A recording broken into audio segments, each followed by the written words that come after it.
প্রতিপক্ষের তালিকায় বাফুফে আছে নতুনত্ব। বাংলাদেশের থেকে ৭২ ধাপে এগিয়ে থাকা ভিয়েতনামের বিপক্ষে খেলবে বাংলাদেশ। চেষ্টা চালানো হচ্ছে ইউরোপিয়ান কোনো দলের বিপক্ষেও ম্যাচ আয়োজন করার। হামজা শমীদদের সাথে বাড়ানো হবে বংশোদ্ভূত খেলোয়াড়ের তালিকা। সিঙ্গাপুর ম্যাচের পরই নতুন কোচের দেখা মিলতে পারে লাল সবুজের ডাগআউটে। শরীরের নাম মহাশয়, যাহা সহবে তাহাই সয়। বহুল প্রচলিত বাক্যটা মেলাতে পারেন যে কোনো পেশাদার খেলার সাথে। যত চাপ নেবে তত ভালো খেলবে, আর চাপের জন্য দরকার নামে ভারে এগিয়ে থাকা কোনো প্রতিপক্ষ।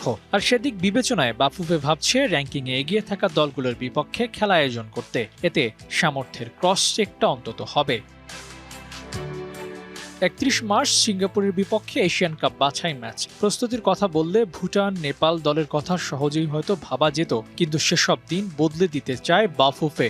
ভিয়েতনামের মতো টপ ক্লাস ও র্যাঙ্কিংয়ে ১০৮ নম্বরে থাকা প্রতিপক্ষের বিপক্ষে ২৬ মার্চ ম্যাচ খেলবে বাংলাদেশ। এছাড়াও ফিফা উইন্ডো ব্যবহার করে ইউরোপের কোনো এক দলের বিপক্ষে হামজাদের খেলানোর কথা ভাবছে বাফুফে। যে ভিয়েতনামকে আমরা প্রেফার করছে এবং খুব স্বাভাবিক, এটা ভিয়েতনাম তো অনেক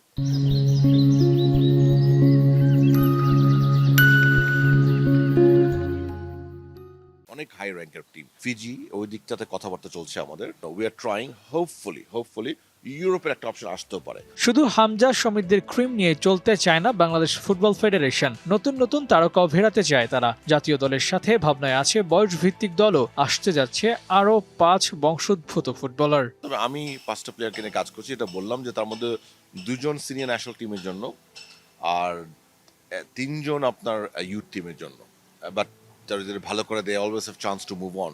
বাট আমি ৫ জনকে নিয়ে কাজ করি। প্রতিপক্ষের তালিকায় বড় নাম, নতুন প্লেয়ার দলে ফেরানো, এসবেই থেমে নেই বাফুফে। ভাবনায় কোচ পরিবর্তনও। হাভিয়ের ক্যাভ্রেরার সময় শেষ হতে চলছে, তাই নতুন কোচ নিয়োগেও ভাবছে ফেডারেশন।